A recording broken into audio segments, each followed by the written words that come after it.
This is the Star News Brief. I'm Gloria Musimbi.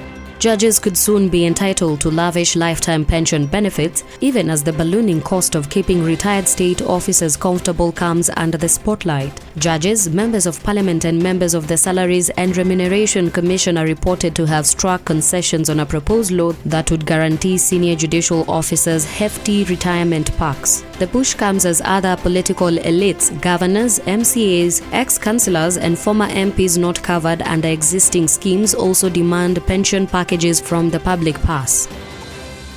Get a copy of The Star by subscribing to our e-paper for 40 shillings by logging on to www.mgazzetti.com.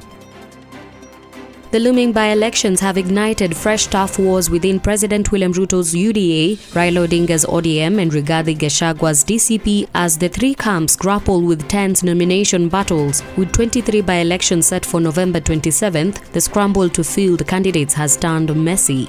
Aspirant lists are swelling, party offices are under siege by hopefuls and accusations of favoritism are already flying, raising fears of bitter internal fallouts. Analysts say the way Ruto, Raila and Gachagua handle the nomination headaches will be a test of their grip on their coalitions.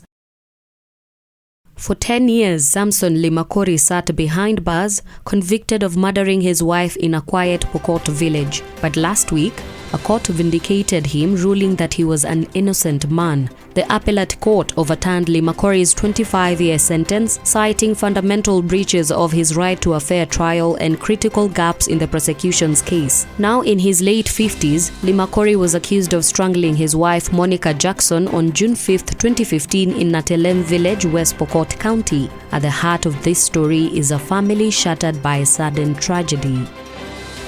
If they aren't being evicted by landlords citing erosion of family values in their premises, they're being trailed by strangers curious about their bodies or are being disowned by their families. This is the cost for visibility for queer activists.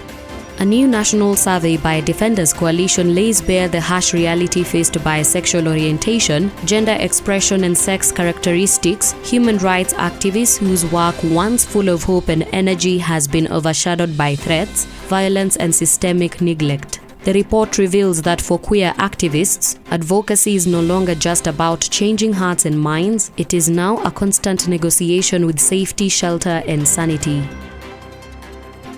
When the COVID-19 lockdown hit Kenya in March 2020, Alexine Hasoa found herself trapped in Kitengela with nothing but time and uncertainty. A farming novice who had just moved to Hawa in Kajiado County, Hasoa couldn't have imagined that 4 years later, she would be running one of the region's most productive farms and training dozens of women to feed their families from backyard gardens. What started as lockdown boredom became an agricultural revelation.